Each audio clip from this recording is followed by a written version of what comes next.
folks, and happy Thanksgiving. This is Gina from Gina's Goodies, here to wish you a happy Thanksgiving and to give a little primer on cutting vinyl without a mat.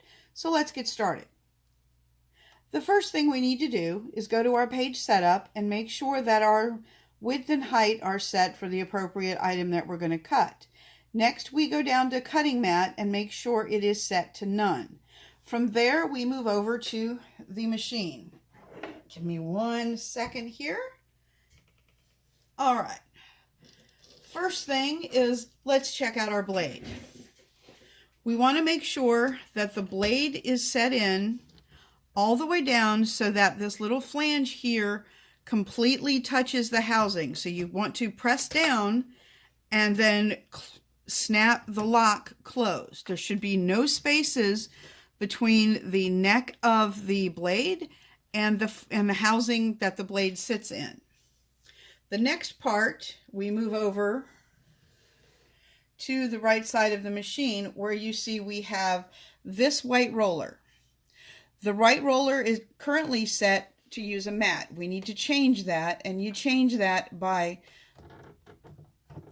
flipping this lever down, reaching over. It usually takes 2 hands, and as you can possibly see, there's a lock and an unlock. We need to unlock it, so that works by grabbing the outer white ring, holding it, and then sliding the lock to the right down to the unlocked position.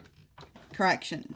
It is unlocked, and then we move it down until we get to this first little indentation. And once we get there, we have to lock it back. This is sometimes a little difficult to do. Then we go back to this lever and raise it again, and that lowers the blade. Now, let's talk about one more thing. Something that I found that works really well, and I'm moving out so you can see, is this roll feeder.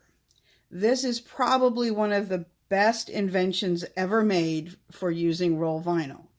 And it works very simply. I have a roll of heat transfer vinyl that you just lay it in, you slide the right edge over so that it moves basically freely.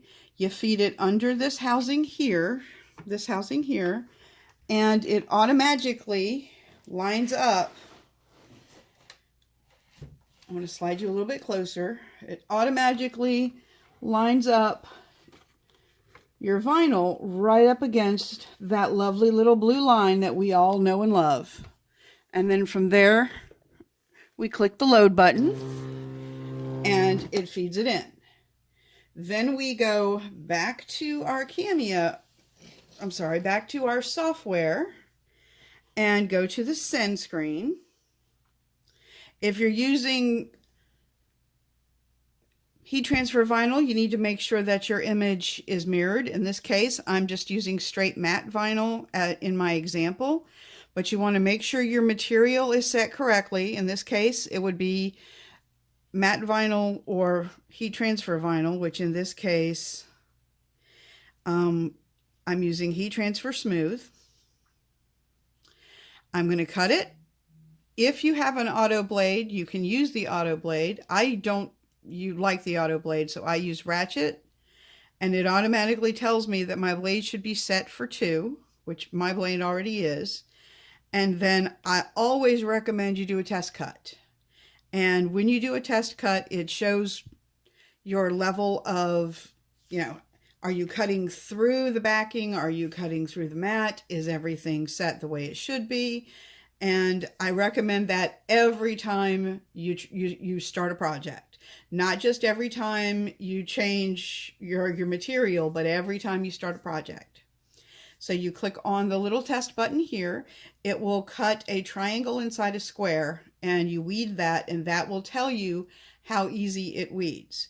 If you have any issues, force is where you would go, and that gives you little incremental changes, not huge sweeping changes, but very tiny ones.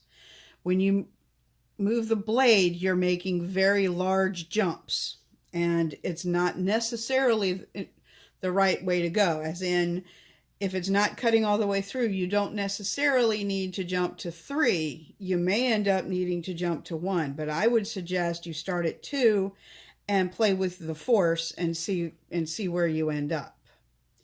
So, again, the biggest way to keep your vinyl from sliding is to make sure you move this roller in so that it grabs the vinyl here as opposed to way over here where there's nothing there. And that's what causes your vinyl to swish and fishtail. If you need any other help or if there's any other assistance, please feel free to contact me through either Facebook, Gina's Goodies VIPs, or you can email me at ginasgoodies@gmail.com. Thank you very much and have a great day.